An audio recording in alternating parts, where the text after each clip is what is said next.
You're using equity from an investment property, pulling out that equity and using that equity to pay down your prime place of residence and then claim a tax deduction.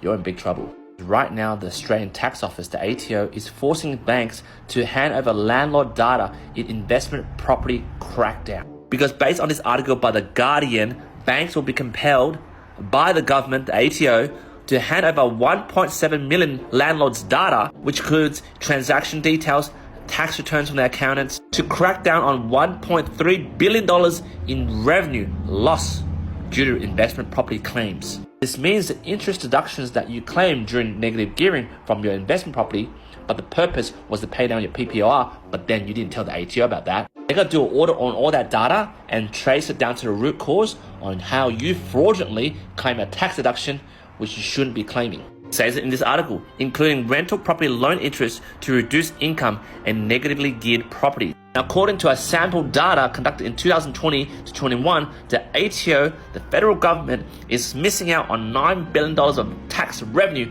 they could get from you guys. A lot of you first home buyers and first time investors like scratching out, how do you actually reward the ATO? Let me show you. This example, Mr. Dodgy, which is the potential person that will get caught by the ATO, they have a $1 million property. This is a $1 million investment property, market value today, for example. They currently have about a $500,000 loan with the bank. They then refinance this property up to 80%, which brings the loan up to $800K, which means 800K minus 500K, they have 300K equity. Now, the home loan applicant, which is Mr. Dodgy here, when applying for this refinance, will tell the bank or the mortgage broker that the $300,000 is for investment purposes. It could be property investment purchase, or it could be for shares or, funds that they can invest in that gets ROI. Mr. Dodgy sideswipes the broker and the banker once it's settled with the funds of 300K and the help of a dodgy accountant, and they use the 300K to pay this down to zero.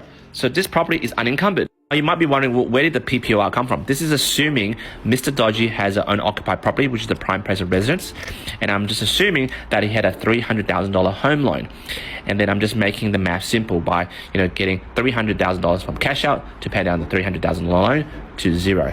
And that's what most people do. The loan of 300K now goes down to zero, no more debt on this one, and increases the lending on this 500K by 300K, so it becomes 800K. And then they go to the ATO through their account and go, hey, I want to claim all that 800K as a tax deductions. The interest charge, I want that tax deductible. Guys, the ATO is not stupid, they're aware of this. A significant driver of the gap is incorrect reporting of rental property income expenses. So for Mr. and Mrs. Dodgy, the ATO is on you. Look, this article says, incorrect apportionment of the loan interest costs after refinancing for private purposes. In layman terms, this type of practice. But guys, it's not too late to correct that. You can voluntarily go to the ATO through your account to say you made an error. Because right now, 17 financial institutions is giving all your data to the ATO. Should you be scared? Jump in the comments. Let me know what you think.